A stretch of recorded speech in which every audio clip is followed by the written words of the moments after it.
Assalamualaikum warahmatullahi wabarakatuh. Ibu lanjutkan untuk materi Petivo, tapi jangan lupa diklik like, subscribe, dan juga diketik di komen nama, kelas, dan juga dinyatakan hadir ya, supaya bisa Ibu rekap kehadirannya via sudah menonton video yang Ibu upload ya. Ibu lanjutkan dari materi Petivo bahwa ada dua hal yang harus diperhatikan kemarin ya.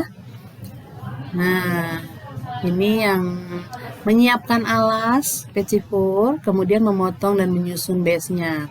Kemarin sudah Ibu sampaikan menyiapkan alas, apa saja alasnya, kemudian contoh gambarnya, kemudian bagaimana memotong dan menyusun ya, mulai dari alasnya, kemudian perekatnya menggunakan selai, kemudian menggunakan buttercream, kemudian bisa di coating atau dilapisi atau dibungkus dengan ganas maupun marzipan ya, bisa juga sebagai alas misalnya.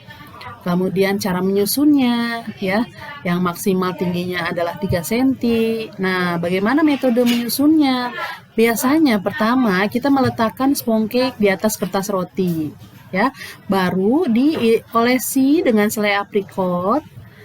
Nah, setelah diisi selai aprikot, kedua baru ditutup lagi dengan sponge cake ya. Nah, biasanya pinggiran dari sponge cake itu kita trimming supaya lebih rapi hasilnya. Dipotong, dirapikan pinggirannya, baru diolesi lagi dengan selai aprikot, baru diletakkan lagi sponge cake yang ketiga. Nah, jika menggunakan buttercream itu perlu didinginkan dulu ya. Dan usahakan produknya tidak miring. Artinya misalnya yang tebal buttercreamnya hanya sebagian atau selai aprikotnya hanya tebal sebagian, itu usahakan sama rata ya. Kemudian kalau menggunakan buttercream itu tadi perlu didinginkan. Nah, ini harus diperhatikan bahwa bentuk, ukuran ya, kemudian konsistensi antara isi dengan basicnya itu harus diperhatikan dengan baik ya, karena biasanya misalnya potongan yang kotak persegi ya, dia biasanya tidak membuang banyak bagian, pada umumnya seperti itu. Lain hal misalnya dengan bulat-bulat biasanya pinggirannya dia ada sisanya ya, sisa dari cake-nya tersebut, itu biasanya lebih mubazir. Tapi kalau estetika memang sangat baik bentuknya bervariasi. Bisa dilihat contohnya di sini, ada belah ketupat, ada persegi ya, ada segitiga. Ini beraneka ragam. Nah, pembuatannya umumnya dia menggunakan tepung terigu yang serbaguna. Serbaguna ini biasanya yang protein sedang ya. Kemudian tepung maizena, telur ayam, ini bahan-bahan yang digunakan ya. Gula pasir, margarinnya jangan lupa dicairkan, dan juga vanili bubuk. Ini juga ada gula halus untuk pembuatan glasurnya atau bagian atasnya nih. Biasanya menggunakan gula halus, air hangat, kemudian pewarna dibagi 3 biasanya, rose, biru, oranye, kemudian buttercream ya, mentega putih, dan susu kental manis.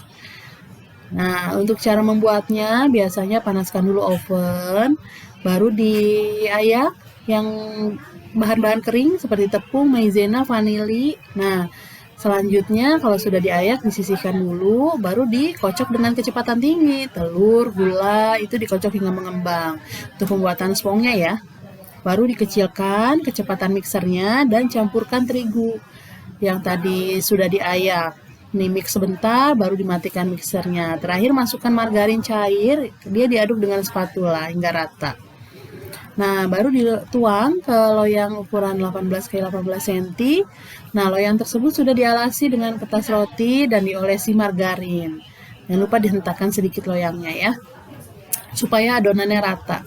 Nah, panggang selama 15 menit kurang lebih. Nah, baru kita menyiapkan glasurnya dari campuran gula tadi dengan air hangat, diaduk kental ya. Jika masih encer, tambahkan lagi gula halusnya. Baru dibagi menjadi 3 bagian ya, diberi pewarna tadi yang sudah disiapkan. Kemudian setelah kue matang, potong kecil-kecil atau dicetak, baru dicelup bagian atasnya ke dalam glasur yang sudah dibuat. Nah, buttercream tadi untuk menghiasnya. Ya, ini referensi atau buku atau sumber-sumber yang bisa kalian lihat. Kalian bisa download juga untuk buku Patisserie Jilid 2 untuk SMK. Ini untuk menambah referensi ya. Ini buku sekolah elektronik, bisa kalian download. Cari PDF-nya di Google ya. Demikian materi mengenai Petit Four. Mudah-mudahan kalian dengan menonton video ini lebih paham materinya seperti apa. Dan jangan lupa ditonton dulu baru dikerjakan tugasnya supaya kalian paham apa yang akan kalian tuliskan pada tugasnya ya. Terima kasih. Assalamualaikum warahmatullahi wabarakatuh.